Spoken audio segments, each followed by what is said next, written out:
በጥንታዊያን የሰው ልጅ ታሪክ ውስጥ አደገኛ እንስሳ ወይም ጠላቶች ይመጣሉ ተብሎ በሚፈራበት ወቅት የሰው ልጅ አእምሮ ሙሉ አካሉን ለውጊያ ወይም ለማምለጥ ያዘጋጅ ነበር። ያ ስሜት በወቅቱ ሕይወትን ለማዳን የሚደረግ አስፈላጊ መሳሪያ ነበር። በአሁን ዘመን ግን ያ የመከላከል ስሜት ቅርጹን ቀይሮ በውስጣችን በሚደበቅ የማያቋርጥ ስጋትና ጭንቀት ተተክቷል። አብዛኞቻችን በውጪ በኩል የተረጋጋን ብንመስልም አእምሮአችን ግን በድብቅ በከባድ ጭንቀት ጋር እየተፋለመ ሊሆን ይችላል። ዛሬ በቪዲዮአችን የሰው ልጅ ባህሪና ጥንታዊ ታሪኩን አጋጣሚዎችን በማያያዝ ድብቅ ጭንቀት እንዳለብን የሚያሳዩ 10 ያልተለመዱ ምልክቶችን በጥልቀት እንመለከታለን።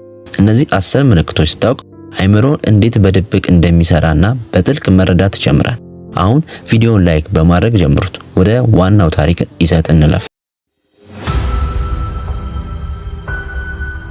ቁጥር 1 ሁሉንም ነገር ፍጹም ለማድረግ መሞከር። በጥንታዊ ዘመን የህንጻና የጥበብ ስራዎችን የሚሰሩ ባለሙያዎች ትንንሽ ስህተቶች የህንጻን መፈራረስ ያመጣሉ በሚል ፍርሃት እያንዳንዱ ዝርዝር ነገር ፍጹም ለማድረግ አእምሮአቸውን ያስጨንቁ ነበር።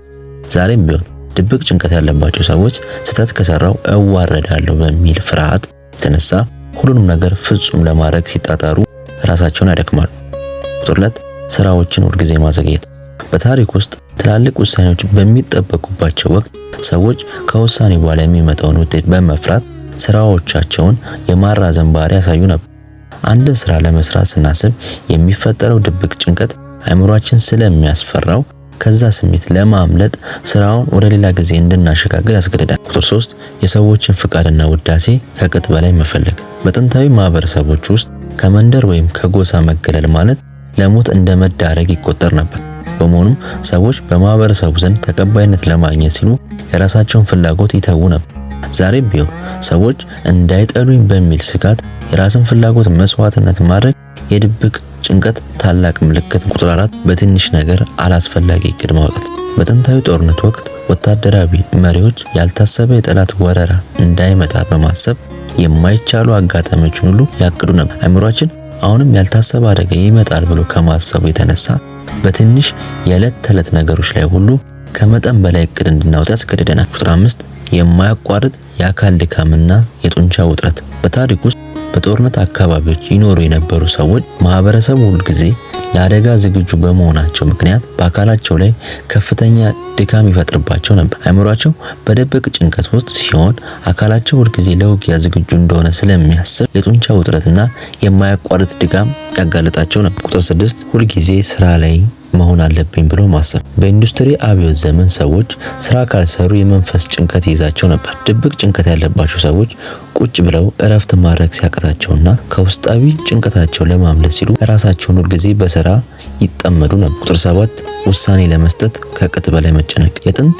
የንግድ መንገደኞች በየትኛው መንገድ ብንሄድ ይሻላል በሚል ስጋት ውሳኔ መስጠት ሲሳናቸው ለከፍ አደጋ ይጋለጡ ነበር። በስህተት በወስንስ የሚል ድብቅ ፍርሃት አእምሮን የማሰርና ውሳኔ እንዳንሰጥ የማድረግ ትልቅ አቅም አለው። ቁጥር 8 የቆዩ ውይይቶችን በአእምሮ ውስጥ ደጋግሞ ማሰላሰል። በጥንታዊ ማህበረሰብ ውስጥ የተናገሩት ቃል ከሕግ በላይ ከተጋጨ ከፍተኛ ቅጣት ያስከትል ነበር። አእምሮአችን አሁንም ያንን አደጋ በመፍራት ከሰዎች ጋር ያደረግናቸውን የቆዩ ንግግሮች ያንን ባልኩት ኖሮ እያለ በአእምሮ ውስጥ ደጋግሞ እንዲያሰላስል ያደርገዋል። ቁጥር 9 ድንገተኛ የቁጣና የብስጭት ስሜት። በታሪክ ውስጥ ረጅም ጊዜ በከበባና በስጋት ውስጥ የኖሩ ህዝቦች በትንሽ ነገር የመበሳጨት ባህሪ ያሳዩ ነበር።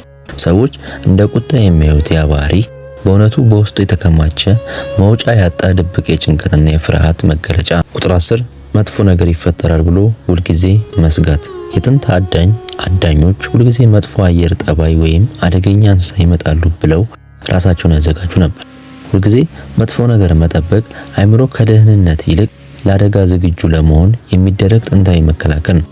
ታሪኩ እንደሚያስተምረን ድብቅ ጭንቀት የሰው ልጅን አእምሮ ራሱን ከአደጋ ለመጠበቅ የሚያደርገው ጥንታዊ ጥረት ነው።